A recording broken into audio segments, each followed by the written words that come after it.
call has been forwarded to an automatic voice message system. At the tone, please record your message. Hey, Sandeep. It's been so long since we spoke in Sydney, right? I really wish that we got a chance to talk earlier, but now we got that chance. And I'm just calling to congratulate you on the success of Arjun Reddy. Man, as soon as I heard you made a movie, I was like, I've got to see what Sandeep has cooked up. And dude, you absolutely killed it. Seriously, hats off to you, man. The whole time I was watching, I kept thinking, this is so Sandeep. Your mark is all over it. Your fire, your perfectionism, and your boldness. It's full of rebellious passion. I also remembered how we just used to talk about the two types of artists. The one who do it as a job, and then you, for whom art is nothing but an expression of your own self. As I see it, art is an extension of who we are, of what we stand for. I see your mannerisms, the authenticity, and the determination that emanates out of you through the characters you create. Seeing your work, it's clear you're living the truth, speaking out for what you believe in through your films. You're shaping up to be an incredible voice of change in Indian cinema, pushing for more realistic interpretations. I also heard about your new project, Animal, and I can't wait to dive into that because it seems to be like a new thing, and I hope you and I get a chance to talk on it. Please.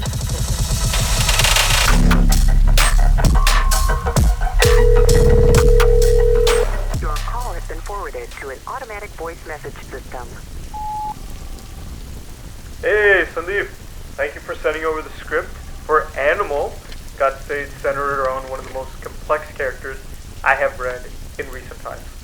A character so raw and authentic with such depth makes me wonder, who inspired you? As promised, I'm going to dissect the script. First, let's understand the philosophy of Vijay. Tell me, have you heard of the pure eternus? Latin for man-child. Quite a fascinating concept. Back in the 1960s, psychologists found that a lot of Americans were stuck in a kind of eternal childhood, even though they were grown men, having been brought up without fathers during the wartime. These men were psychologically immature. Despite being adult men, they were mentally child. You see, dear Severus, fathers have traditionally been tasked with providing this developing child with guidance and the responsibility of breaking the child free from the dependency of the mother in order to enter the world as an independent and functional adult. In most old cultures, this is marked by the rite of passage, a ceremonial event to separate the child from the mother and to individualize the child. In modern times, this event is more subtle, with making the child the man of the house, showing the knowledge and wisdom of the world, and offering guidance through stories of fathers' experiences. And then, the mother, tasked with the father's responsibilities along with her own, the mother becomes what psychologists call a devouring mother. She overprotects, defends, and smothers the child, and in turn the child becomes dependent on the mother well into adulthood. Psychologists refer to this as the mother complex. In a world where the child cannot have the mother anymore, he substitutes the mother with the partner, who is tasked in turn to do more than just the partner, to be the mother too. A child brought up in this manner with no opportunity to venture into adulthood and mature becomes the man with the adult body and child development. The man-child. Sandeep, guess who fits most right into this category? Vijay. His father wasn't really around when he was growing up, so he was mostly raised by his mother. Unfortunately, Vijay missed out on that whole rite of passage thing. And it wasn't just his father. His mother kind of took on both roles. She was so protective and defensive, and it ended up smothering Vijay a bit too much. Growing up like that without the chance to really grow up, Vijay became a man with an adult body but child development, a man-child. As he got older, he sort of replaced his mother with Geetanjali. You have molded Vijay's character with such perfection that reading the script becomes a complex journey, stripping away the layers of this character and seeing him naked, pun intended, for who he really is. You are clearly providing the implications of the man-child right from the get-go. Would the young Vijay triumph in getting the validation of his father, and in turn imply? What would the consequences be if he doesn't? This sets the journey for our hero, a fantastic theme, if you ask me. Now, let's see how well the script captures this theme.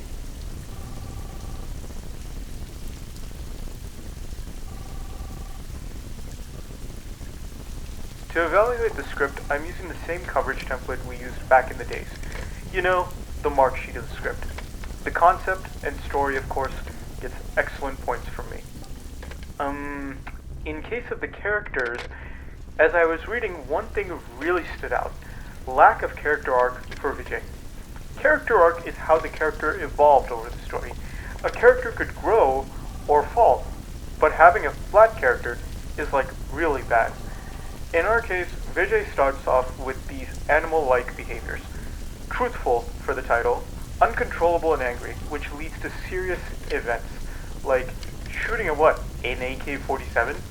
In college? But here's the thing.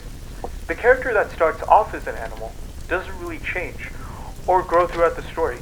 It ends the story as an animal too. It gets more and more excuses to explore its animalistic behaviors. But those experiences don't result in change or growth. If you could give Vijay more of a journey, where he starts off as a good guy, throughout his early adulthood being more kind and collected, but then falls into this animal-like behavior because of his environment and his dad's negligence, then it would make the script so much stronger. Right now it feels like a missed opportunity for a really deep character study. The arc could even be a tragedy arc. Imagine this. A nice boy who protected his sisters in intelligent and logical ways becomes an animal that violently protects his territory due to father's negligence. It'll be a much better script since your current version even has a happy ending. You know, considering how movie endings are defined by whether the protagonist gets what he wants and what he needs, one external, one internal, Vijay needs to protect his father from threats, which he succeeds by killing them. Vijay wants validation from his father, which he gets eventually. Let's not confuse ourselves with the emotional side of losing hearing and heart and failing marriages. It's not of significance to define the ending of the arc. Having a flat character arc with a happy ending makes the script very sloppy.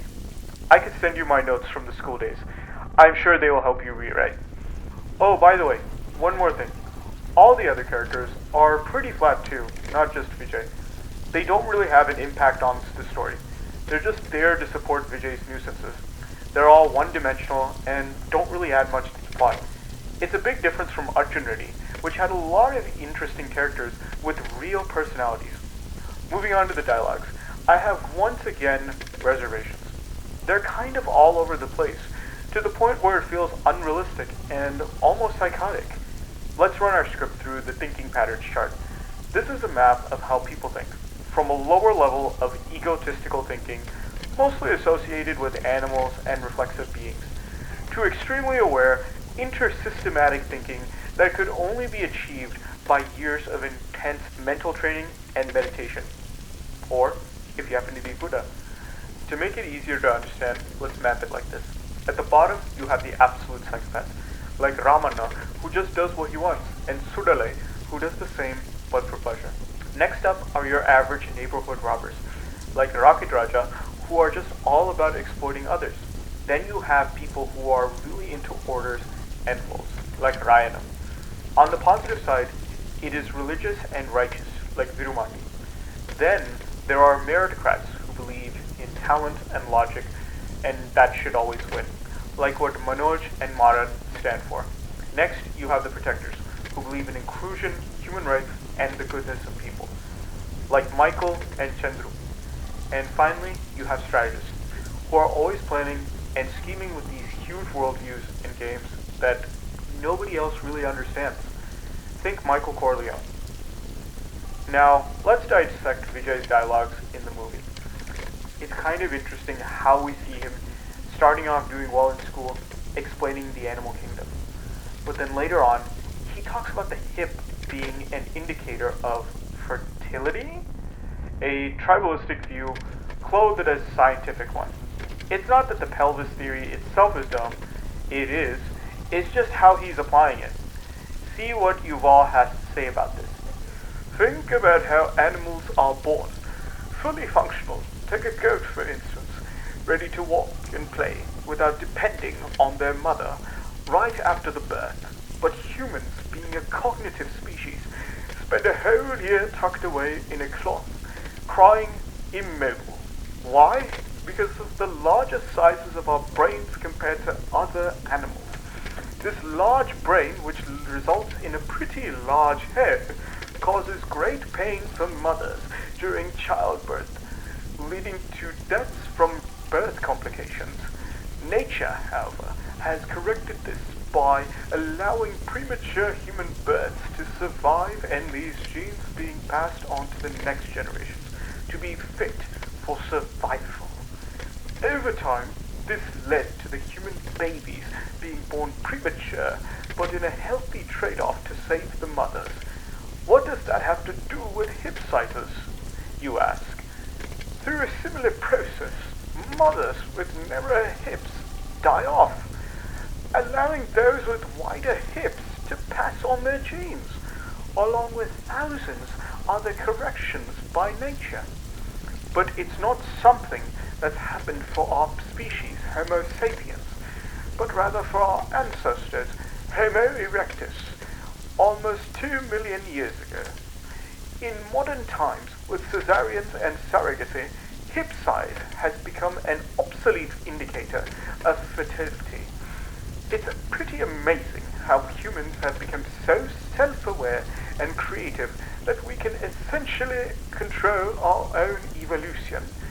With genome editing already possible, we're closer to realizing human-machine symbiosis and human subspecies anagenesis than when we had to worry about hip sizes.